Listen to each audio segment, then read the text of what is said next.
আসসালামু আলাইকুম।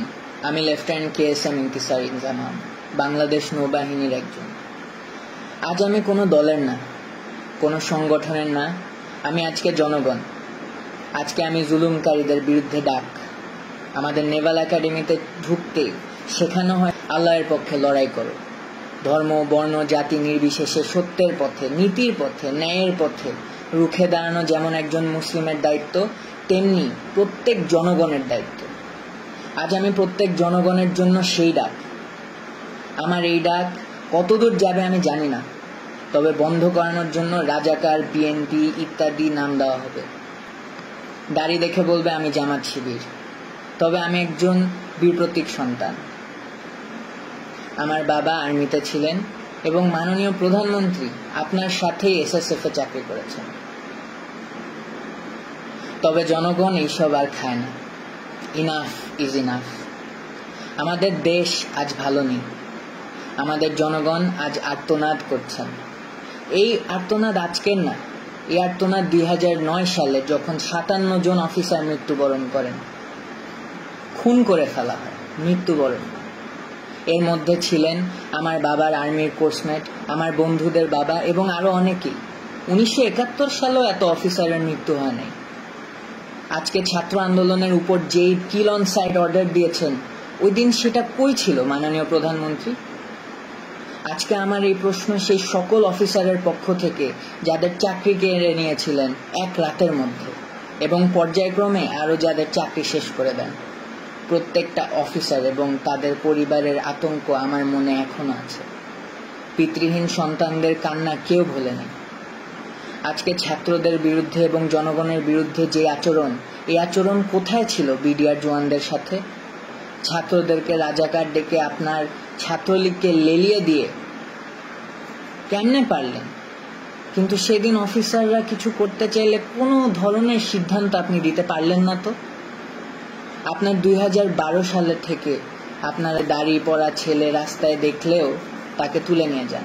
এমন অবস্থায় গিয়েছে যে আমার উচ্চপদস্থ কর্মকর্তা আমাকে বলছে তুমিও সাবধানে বাইরে যাও, তোমাকে দেখেও তুলে নিয়ে যাবে। তাইলে আপনি এবং আপনার সরকার কি মুসলিম বিদ্বেষী, যেখানে পুরো পৃথিবীর মুসলিমরা ইসলামোফোবিয়ার বিরুদ্ধে যুদ্ধ করছেন? আপনি এই মুসলিম গরিষ্ঠ দেশে ইসলামোফোবিয়া ছড়াচ্ছেন, আমার ভাইদের আত্মমর্যাদায় আঘাত করে মরিয়া করে দিচ্ছেন। সংখ্যালঘু ভাই যারা আছেন তাদের পুঁজি করে সংঘর্ষ লাগিয়ে তাদের ক্ষতি হতে দিয়ে ডিভাইড অ্যান্ড কনকয়ার মতাদর্শ চালাচ্ছেন। আপনি বলেন ধর্ম যার যার, উৎসব সবার, তবে আজকে আমরা বলি ধর্ম যার যার, সংগ্রাম আমাদের সবার। সাগর রুনি দম্পতির একমাত্র সন্তান মাহির সারোয়ার মেঘ রাস্তায় দাঁড়িয়ে আছে পোস্টার হাতে, জীবনের নিরাপত্তা চাই। 2012 সালে তাদের বাসায় ঢুকে 6 বছরের শিশু মেঘের চোখের সামনেই তার মা বাবাকে নৃশংসভাবে খুন করা হয়েছে। তকিয়ের পিতা রফিউর রাব্বি এর পোস্ট। ছাদে খেলারত অবস্থায় 6 বছরের শিশু রিয়াকে আপনার পুলিশ খুন করেছে। আর 4 বছরের শিশু আহাদ 8তলার বাসায় বারান্দায় দাঁড়িয়ে বাহিরে তাকিয়েছিল, পুলিশ তাকেও খুন করেছে। সরকার যেমন ভাবে মানুষের নিরাপত্তা দিতে ব্যর্থ, তেমনি আপনি আপনার আশেপাশের পোষাদের নিয়ন্ত্রণ করতে ব্যর্থ। আর আপনার শেখ পরিবার নিয়ে তো আর নাই বলি। প্রত্যেকটা মসজিদে জোরপূর্বক দোয়া করাচ্ছেন, আবার এরা এদের মতো সন্ত্রাসবাদ আচরণ চালিয়ে দেশের মানুষদের ক্ষতি করতেই আছে। ছোট ছোট বাচ্চাদের 2020-এ সুশীলদের ভিতর থেকে যারা সৎসাহসী প্রতিবাদী, এরা সবাই ক্ষতিগ্রস্ত, এবং তার সাথে যুক্ত হলো মেজর সিনহা এবং আবরার ফাহাদের হত্যা। এখন এসেছেন ছাত্র আন্দোলনের বিরুদ্ধে শুট করার বেআইনি সিদ্ধান্ত নিয়ে, এবং এর মধ্যে ডিফেন্সকে জড়িত করে আমাদের আত্মমর্যাদা এবং নৈতিকতার প্রশ্ন এনেছেন। এই জন্যই আজকে আমি একটা জুনিয়র অফিসার হয়েও সকল সশস্ত্র বাহিনীর অফিসার এবং সৈনিকদের পক্ষ থেকে তীব্র প্রতিবাদ জানাচ্ছি। আপনার কারণে আজ সারা বিশ্বের সামনে আমরা লজ্জিত, এবং আমাদের ভাই বোনদের সামনেও আমরা সমালোচিত। ছাত্রদের ছোট একটা আন্দোলন, সেইটার উপায় না করে কেন আপনার এই গেদর লীগকে আমাদের ছাত্রদের উপর লেলিয়ে দিলেন? কেন? এখন আর এটা ছাত্র আন্দোলন পর্যায়ে নেই ম্যাডাম। আপনার এবং আপনার প্রসাদের সময় শেষ ইনশাআল্লাহ। আজ আমার বার্তা শেখ হাসিনার কাছে না, আজ আমার বার্তা সবার আগে আমার সৈনিক, নেভির নাবিক এবং এয়ারফোর্সের এয়ারম্যানদের নিকট। আপনারা আমাদের ভাই, আপনাদের শক্তিতে শক্ত 3 বাহিনী। আপনারা যদি চান জনগণের পক্ষে, আপনারা সবচাইতে বড় ঢাল। অফিসার আছে, চেইন অফ কমান্ড আছে, তবে এইসব বানানো কি দালাল রাজনীতিবিদের চাকরগিরি করতে? বীর সৈনিকদের এই কলিজা। আমি জানি যে আপনাদেরও ভিতর অনেক ক্ষোভ, সত্যের পথে দাঁড়াতে না পেরে। আজকেই সময়, এই হয় জনগণের পক্ষে অস্ত্র ধরেন অথবা ভুলে যান যে আপনি একজন সৈনিক। Sir, I am reaching out to all my seniors and juniors within the 3 forces. This is that historic moment, sir. This is when you choose the right side. Let's make a difference. Sir, আমি আপনাদেরকে একজন একজন করে rich করতে পারিনি, কারণ কার মনে কি সেটা বোঝা আমার পক্ষে সম্ভব না। আমার এই জন্যই বের হয়ে আসতে হলো, কারণ আমাদের মনের কথা কারো না কারো তুলে ধরতেই হবে। তার জন্য হলাম আমি বলির বকরা। সবাই আমরা সুসন্তান। আমি জানি আপনারা জনগণের পক্ষ যেতে দ্বিধাগ্রস্ত হবেন না। Either take power to assist or assist the citizens of the nation to make things right. Sir, 3 বাহিনীর প্রধান স্যারদের নিকট কিছু কথা। জেনারেল আজিজ, বেনজির, হারুন, বিপ্লব কুমার, এদেরকে দেখেন এবং অন্যান্য সকল তাদের ফলেন পনদেরকে দেখেন। তাদের ব্যবহার শেষ, তাদেরকে টিস্যুর মতো ফেলে দেওয়া হয়েছে, যদিও তারা এককালে দুর্নীতি রাজার মতো করেছে। স্যার, সশস্ত্র বাহিনী কোনো পুতুল বাহিনী নয়। আজকে আপনাদের সিদ্ধান্তের উপর আমাদের পূর্বের এবং আগামীর আত্মমর্যাদা নির্ভর করে। স্বার্থান্বেষী সরকার কার স্বার্থে চলে সেটা আমরা সবাই বুঝি। তাই স্যার, দিন শেষে আপনারাই লুজার। কেননা আজ এই খুনি শোষকদের পক্ষে থাকলে দিন দুনিয়া দুইটাই হারালেন। আমাদের কাজ শেখ হাসিনার জন্য মূর্তি বানানো না, বা লেডিস ক্লাব চালানো না, বা সরকারের পক্ষে পাঁচাটা কর্মকাণ্ড করা না। যদি থাকতেই হয় তাহলে জনগণের পাশে থাকা।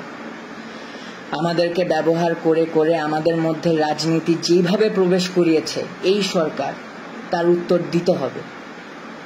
অনুচ্ছেদ 45 হিসাবে সকল বাক স্বাধীনতা ফেলে দিয়ে বোবার মতো চললেও দিন শেষে আমাদেরও বিবেক আছে, ধর্ম আছে, আমরাও মানুষ।